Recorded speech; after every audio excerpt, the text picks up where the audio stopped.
All right, it's Parallel Frequencies with Just Blane and Coco and all the freaks out there. We got to say what's up. Right, What's Coco? up, freaks?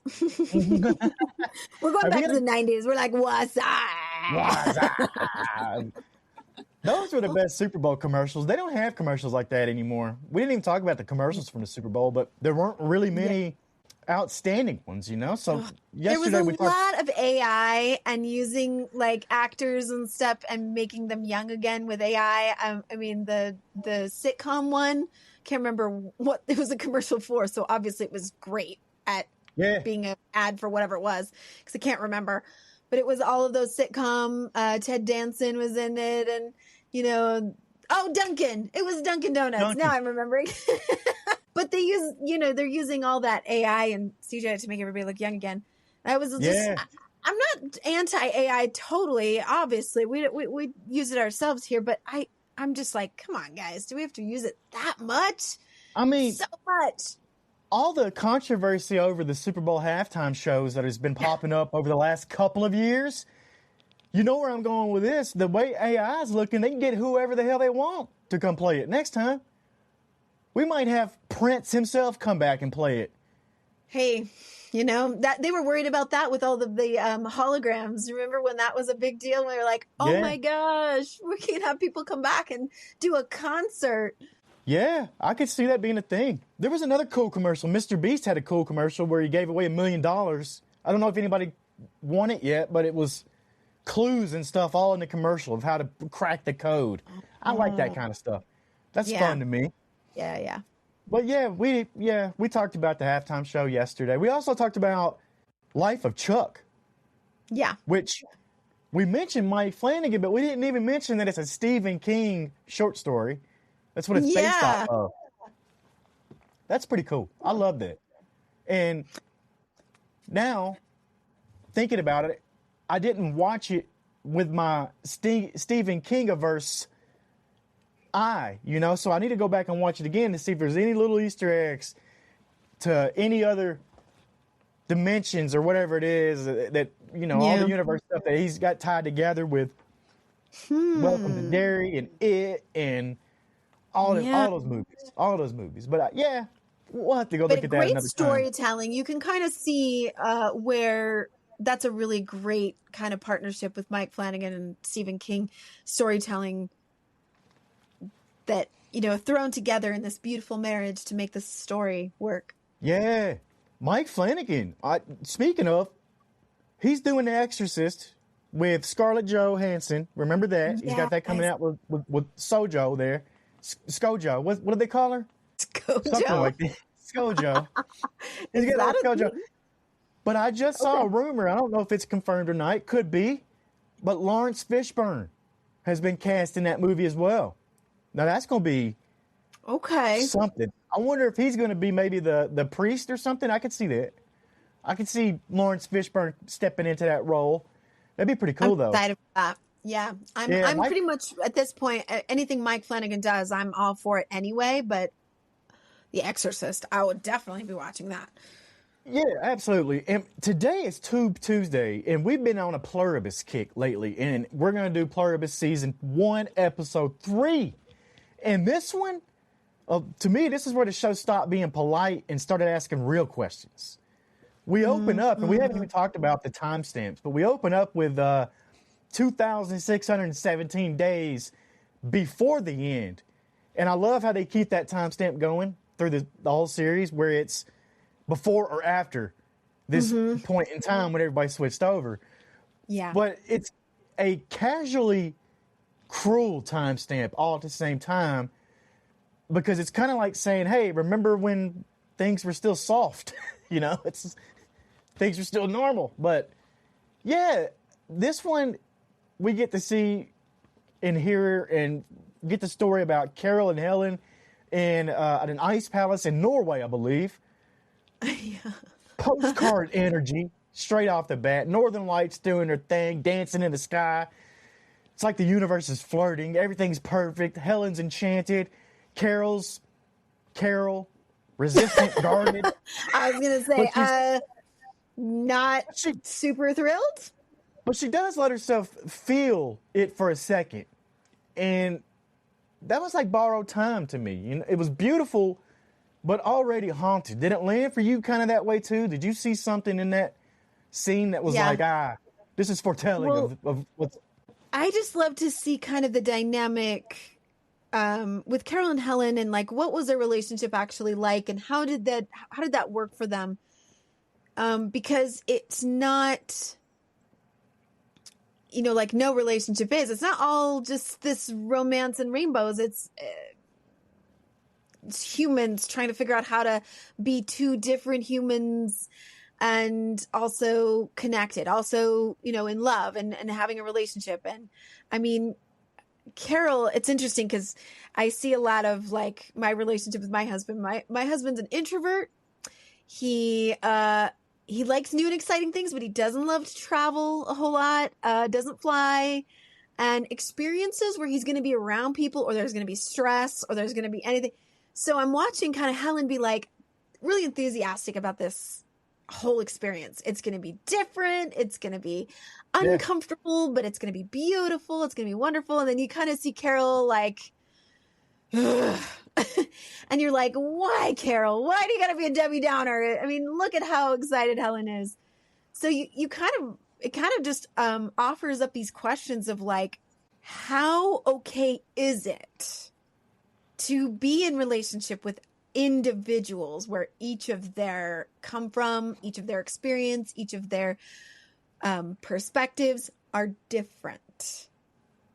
And then like, what's the good and what's the not so good about that? There's like the beginning of that debate of like, is it better to be individuals or is it not? I mean, there's no clear answer. Absolutely. And then after that scene, we smash cut to the present 3 days and 3 hours after the collective, is what we're going to call them, the collective takes over humanity. Okay.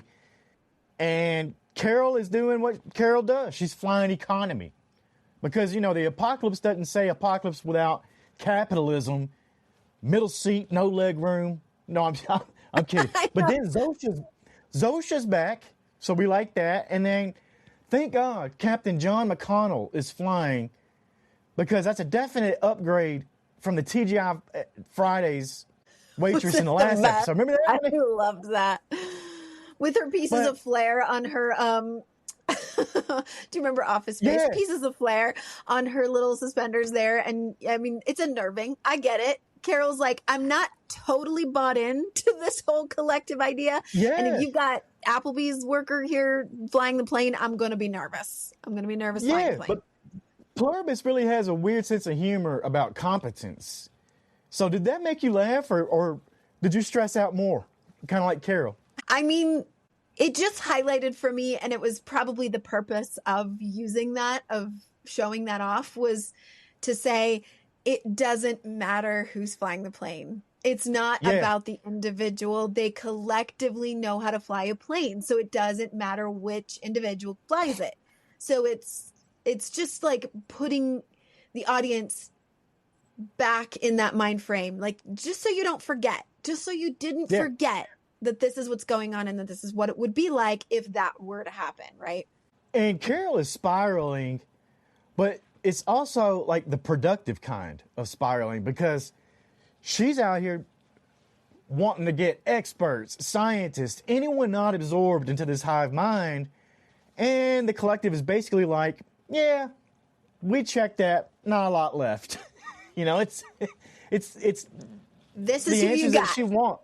It's not happening. Like, she's not getting what she wants. Yeah. Then we see the man from Paraguay. And he manages the self-storage facility. He speaks Spanish. Not really checked in with this collective.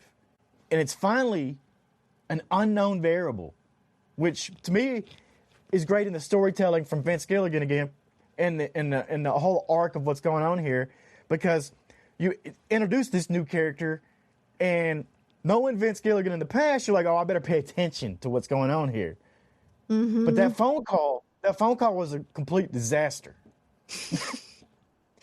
Yeah, this egg is going to be a hard one to crack for sure. I mean, it's like Carol, but times 10, because he's like, I don't trust anybody. Like, I don't know what's going on, but he hasn't done the work that Carol's done to find out, right? Yeah. He pretty much said, this isn't normal. This isn't what I know.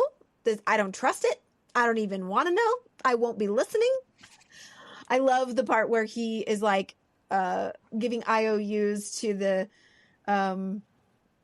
storage facility when he's taking stuff out of it, because in his mind, eventually everything will be put right again. And I want to make sure that I'm ethical about, I didn't take anybody's stuff. Whereas most everyone else who is in the same boat, they weren't part of the collective. They are like, it's a free for all. Everything's ours now. So how interesting that dynamic of like, I can do anything I want. Everything belongs to me. And Carol's like, I will fly in the back of the plane where I normally fly. And he's like, I will leave an IOU for anybody that I take their stuff, because that's theirs and this is mine. And this is what I want the world to look like when this is all over. There's something honest about that. There's something real kind and honest about that mindset. I don't think it's so much so from Carol as it is, what's his name? Manusos? I think it is. Something along those lines. But Paraguay guy. That's what he was in my head. He seems way more sincere about the reason he's doing it. Yeah. And the phone call, let me just tell you how it went. He yells, she yells, repeat that a couple dozen times. That's it. That was the phone call. Yeah. But no one trusts an interpreter either. So they're like trying to communicate. It's not working. But this phone call to me, it felt painfully real. It's like two people terrified of being absorbed into anything, a system or a relationship or an ideology. But the language barrier even made it worse, because it's like, how do you trust this other person? Are they telling me what I want to hear? Are they telling me what I want to hear? And they know they're telling me what I want to hear. You know, it's so many different things that you start playing through your head. After this, Carol goes home. Zosha stays behind. She hands over the mail, and in it, a massage gun ordered by Helen. So this triggers all kinds of stuff, all kinds of emotions right there. They start boiling to the top. This is where there's a real gut punch, because Carol then asks Zosha to erase Helen. All memories. That's not survival anymore. That's self-amputation. She's cutting off an emotional attachment. She's cutting off memories, time, all that stuff that terrifies us. Like we mentioned in the life of Chuck, she's cutting all that off. And this is the total opposite of our movie that we talked about on Movie Monday yesterday. So what do you think about all that? That's not healthy?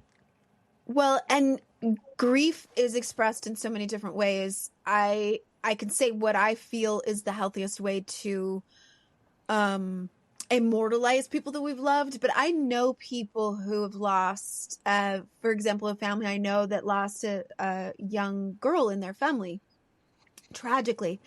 And I was friends with the young girl's aunt, and she was talking to me about how the rest of her family, her sister, this was her sister's daughter, and their parents, they wanted to take down every photo of the girl. They wanted it all gone. They didn't want any reminders of her in their home. And this was extremely upsetting to her and also to her nephews, the little girl's older brothers, because that isn't what they needed to grieve. Like, it's understandable. It's understandable to want to avoid the pain of remembering that person. And for Carol, anytime that anything is mentioned by these, what she considers to be strangers, not people she knows. And it's upsetting for her to be reminded of anything that it feels like, what I think is going on, that Carol is like, I don't want them taking anything of Helen. I don't want them having her. She gets to be mine and not theirs. Even though we know now that before her death, Helen's memories and everything became part of the collective. That's how they know all the things they know. They are essentially living as Helen in this collective mind. They are Helen. So it's just interesting to see that grief show up in her, is where she's like, I don't like that being thrown in my face. I don't like that reminder of her all the time.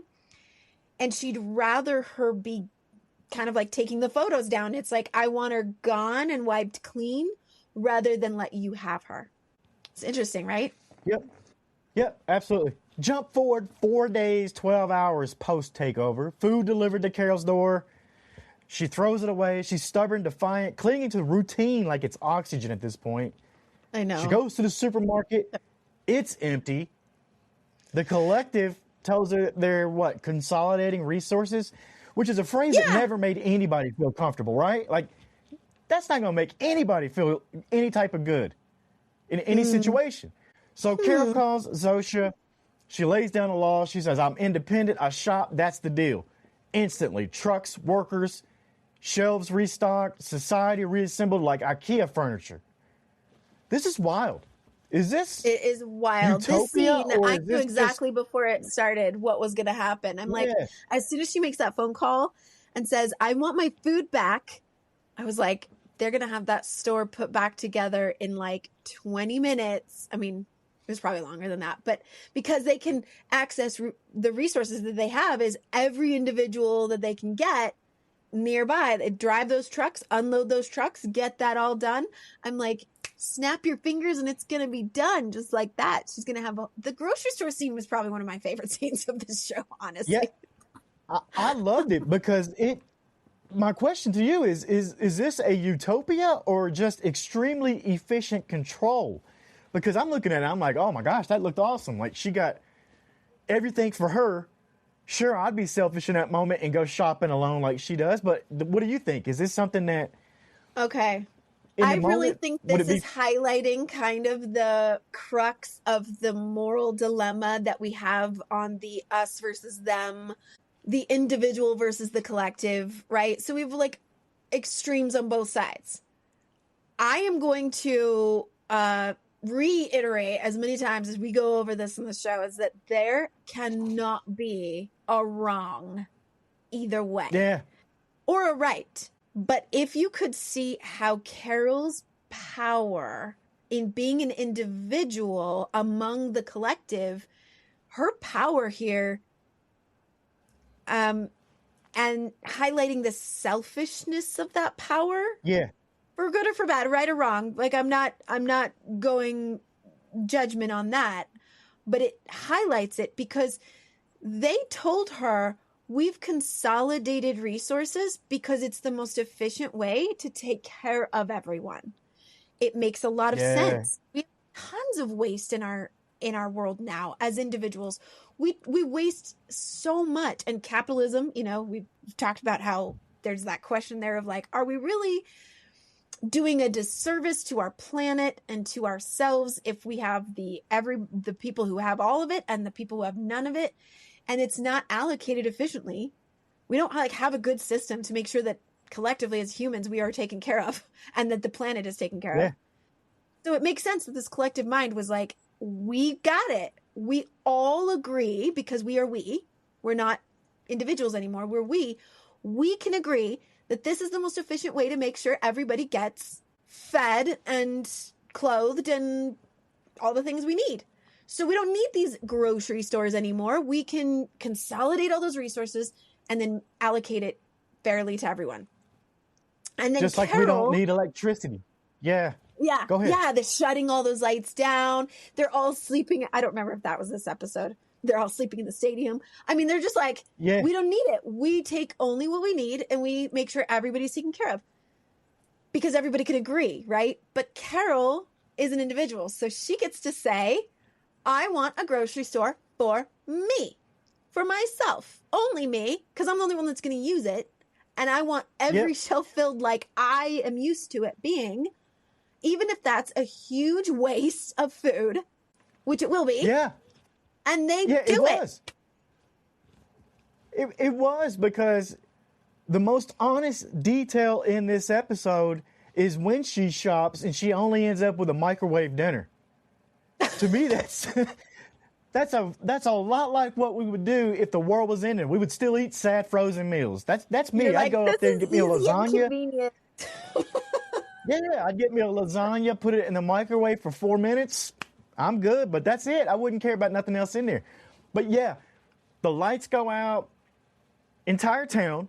So power is conserved. Like you said, they're not using the resources. So why keep it on? There's no crime. There's no night shifts. Zosha explains it like it's the most logical thing in the world. Yeah. And that's when Carol snaps. And we get the title to the episode, which is Grenade. And Carol tells her, well, bring me a hand grenade. And guess what? Zosha does. So right here, though, dark humor finally cracks Carol. Because she laughs. She invites her in for a drink after that. It's the first time that we really see Carol feel human again. Laughter as a pressure valve. Mm-hmm. Speak to that, because you know how much laughter and any kind of whatever can help you. What did you see right here when she finally showed a human Carol? Yeah, whether it's an outburst of crying and a showing of grief in the way that breaks your heart, or it's laughter, either way, our body needs to, it's just like you said, a pressure valve. It needs to release that emotional, and it feels like she's finally gotten to like the crux of figuring this out. Like, give me a hand grenade. Oh wait, you did hand me a grenade. Yeah. So it starts to shift our perspective too as an audience is watching this, is like, well, I mean, she just asks and she gets it. They're willing to make her comfortable and to make her feel good and really do just about anything to make that happen. I'm not exactly sure why yet, but it kind of relieves that at least Carol's gotten to this point where she can start to trust them. Like, okay, I'm starting to figure you out. Like, you're not here to hurt me. I'm safe here. In fact, I can ask for something that's dangerous and destructive, and you will give it to me. Versus the Paraguay guy, obviously, is still in his mode of like, I don't trust anybody, and I locked myself away, and I don't talk to anybody. He hasn't reached that point yet. Yeah, and this conversation with Zosha and Helen right here, it's a good one. They talk about cures, timelines, and about the terrifying honesty that we don't know. And Carol says out loud, basically, that all of humanity is in this room and nobody has answers. That's got to be terrifying. She talks about uniqueness, individuality, singular experiences. And then Zosha brings up Helen. No, don't do that. Carol loses it and she pulls that pin to the grenade. Zosha throws it out the window, jumps on Carol, protects her. Boom, big explosion, silence. Zosha's hurt. She's burned, concussed. And I think Carol is shaken in a way that finally feels irreversible. Is this the moment that everything changed? It's like right here when the hand grenade was real, it went off and all that. Do you think that's when it changed? Yeah, again, I mean, this is like going back to the grocery store. Carol has all the power. And I think she's realizing this, because what happens when you give that much power to one, or in this case, there's still the 11 other individuals, but this one woman has the power to be able to ask for something dangerous and destructive and, a weapon, and she gets it. They give it to her. And they even, have Zosha's individual body step in front of her to protect her. My thought, this whole scene was, why? What is it? Yeah. If it's a they, are they so compassionate towards these individuals that they would, but other individuals have died, many, many, many of them, right? Why go out of your way to save Carol? Why? Or even if they are a collective and they all have there's just these tons and tons and tons of individual bodies, but they're all one mind. Why is any one of their bodies worth spending any time, energy, or money, or there's no, but like the time and energy to be able to save it? Like, they all rush to Zosha's side. They make sure she gets the most, care.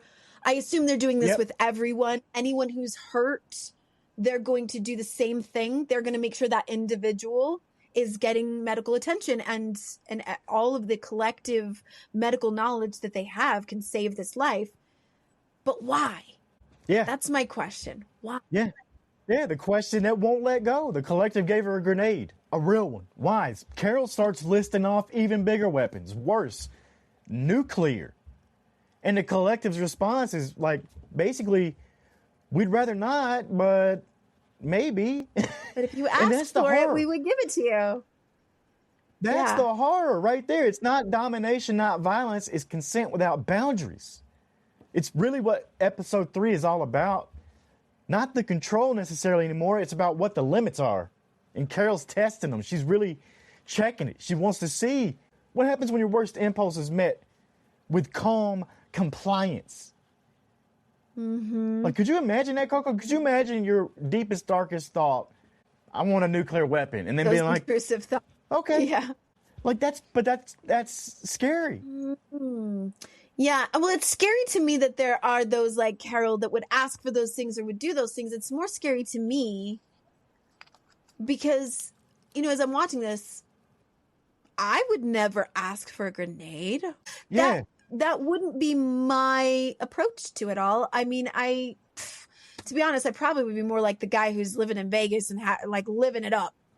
It's like, well, you know what? I don't know what's going to happen. I don't know who's doing what, but I might as well enjoy the time I have left, whatever that looks like. So I'm going to eat the food I want to eat. Yeah. I'm going to hang out where I want to hang out. And I'm just going to have fun. I'd probably be more like that than Carol. Same. That's what it looked like. That looks like a good time to me. You never lose at the casinos. And if you do, just get some more money. Just tell them to give you some more money. But yeah. This I don't know episode, what the point would be. this episode shows Carol being either brave or reckless. If you look at it, she's the last true human in the room, but at what cost? At what cost? To herself. Like I said, this is an irreversible thing that's happened to her now. She's not coming back from that. She's never going to forget that. Mm-hmm. But Pluribus, this is the end of the episode. It keeps asking the same terrifying question. If the world becomes perfectly efficient, what happens to that mess that the humans make? Mm-hmm. Yeah. Yeah. It really is kind of that pendulum swing. Individualism versus the collective and community, right? It's that, like, there's extremes on both sides. I think the extremes is where it gets messy, but maybe this is meant to teach us something about how we have to think collectively better. We have to think of like having more common ground and more agreeing on what's best for the collective, for the whole. And then also preserving that which makes us individuals and unique. It's just push and pull. Love it. Season 1, episode 3 of Pluribus is the one that really popped this show open for me. Got me hooked, got me thinking more about stuff. Can't wait to get further into this season, and we'll do that probably next week. Parallel Frequencies with Just Blane and Coco. We'll catch you on the other side.